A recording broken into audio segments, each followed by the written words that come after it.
Here are 5 signs that things are about to shift on your twin flame journey, and pay attention because number 5 is what trips people up.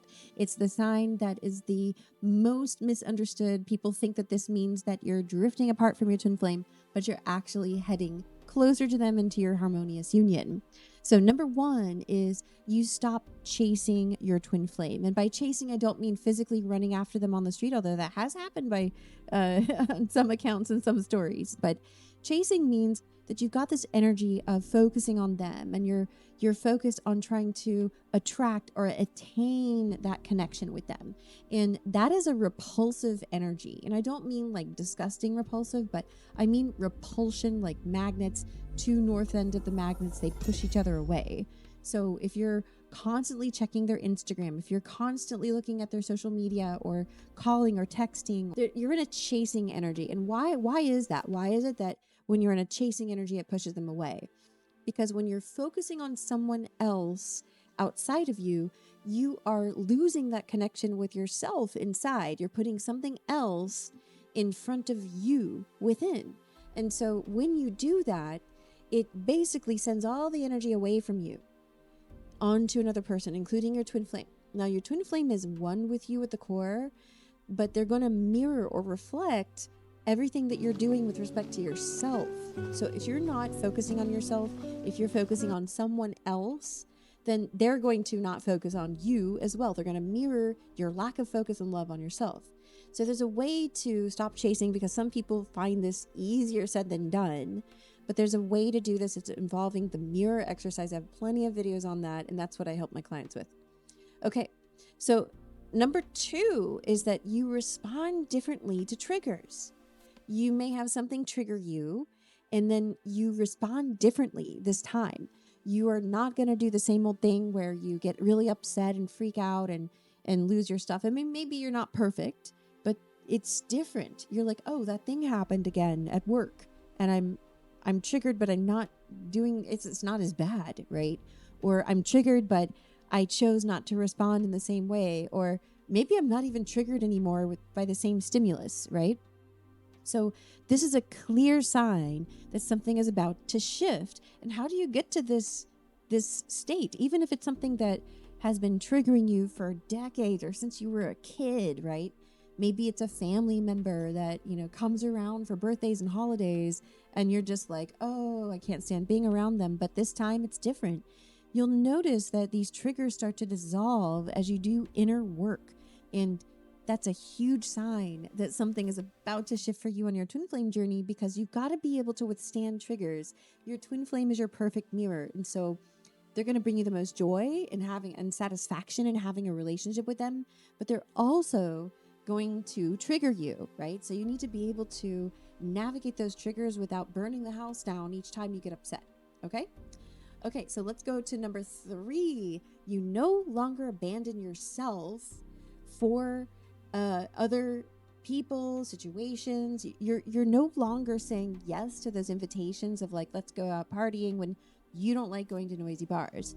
You're no longer abandoning yourself doing things that you don't want to do, or doing things to people please, right? You're not doing that anymore. You are putting yourself first. You're claiming yourself. And when you do that, that's highly magnetic to your union, because your union comes first. Your inner union with yourself comes first. And your twin flame would reflect that. So when you're no longer abandoning yourself to please other people, or to try to get things, or whatever it is, or to, you're deciding not to take care of yourself. Now you've decided to take care of yourself. That is very magnetic, and it's a big sign that you're heading towards harmony with your twin flame. Number 4 is your focus expands. So I know for a lot of people, myself included, at the beginning of the twin flame journey, it's all I could think about. It was so painful to be in separation. It was so painful to not understand what was going on. Even if it was told to me a million times, it was like my mind couldn't quite get it until I got it, right? You can hear something, but you're not going to really get it until you get it. So your focus is going to start to expand because you've been doing some inner healing work. You maybe have tried the mirror exercise. Maybe you've adopted the mirror exercise. Maybe you've started Twin Flame Ascension School. Maybe you're working with a coach. And so you've got all this energy that used to go in like hyper focusing on your twin flame. It's now spread out across all the good areas of your life, like your life purpose, your health and wellness, your joy, your play, your creativity, your beauty. So your focus starts to expand and you start to include all these other areas in your life.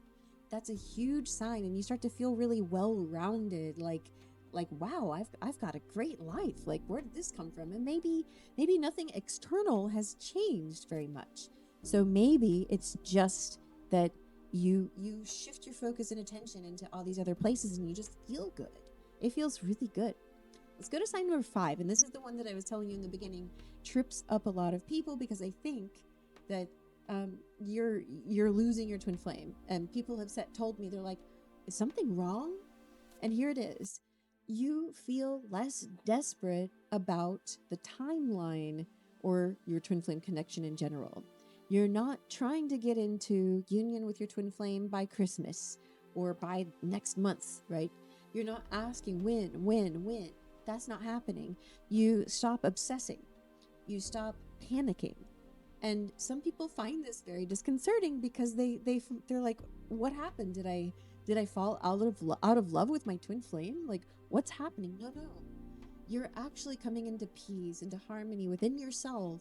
And I promise you, peace is magnetic.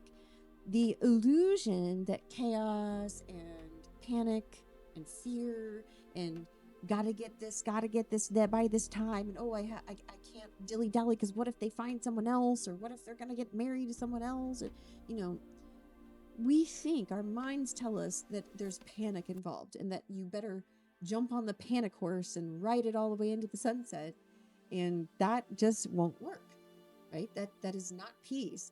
Harmony and panic don't go hand in hand, right? Peace is magnetic. So don't be afraid if you suddenly stop feeling this like rushing urge or limerence that you once had for your twin flame. There's a difference between being in love and limerence. And I promise you, love is not boring. Love is not boring. Stable, consistent, steady, peaceful love starts with you giving it to yourself, and it extends into your union. So I can tell you this firsthand. So in my life, I experienced all of the opposite of these 5 signs I've told you. And then I also experienced the 5 signs. And I'll tell you, right before I attained union with my twin flame, I felt peace. I felt like, like, I'm cool. I'm cool whether he comes tomorrow or next year, because I felt so whole in my life. And that was magnetic, and that created a safe, healthy container for my twin flame union to exist. So I hope these are helpful for you. If you resonate with these videos, like and subscribe to my channel because I have more. Check out my playlists. Comment. I always see comments. Thank you so much for watching, and I'll see you in my next video. Bye-bye.